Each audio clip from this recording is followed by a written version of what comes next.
In these first few verses of chapter 1 of Philippians, Paul is addressing some concerns that have arisen amongst the Philippian church of individuals who are preaching the gospel and their motives, and how those motives are good or bad, or whether they're talking about whether they're doing it for their own selfish ambition or their own selfish gains, or if they're actually doing it to further the cause of Christ.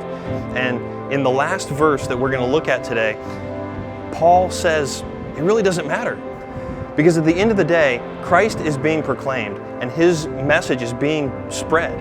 And so Paul is basically admonishing people to just forget about why and the reasoning behind it, because Christ is being proclaimed, and that's what we're about. That's what we want to rejoice in. We want to rejoice in the fact that Christ's message is being proclaimed to all the nations. It's being proclaimed to everyone around. Ultimately, what Paul is focusing on is unity in the body. He's not wanting to worry about what our motives are.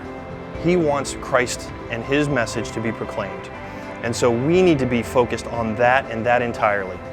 So when we go out and we proclaim the gospel, we want to be in a spirit of motivated by the love of Christ and motivated by selfless ambition to see Christ's message proclaimed.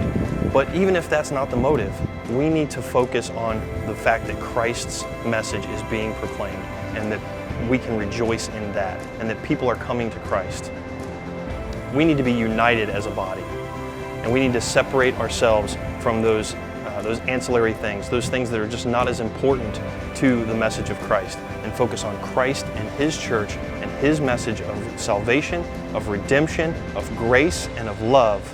And if we do that, the world will be changed forever.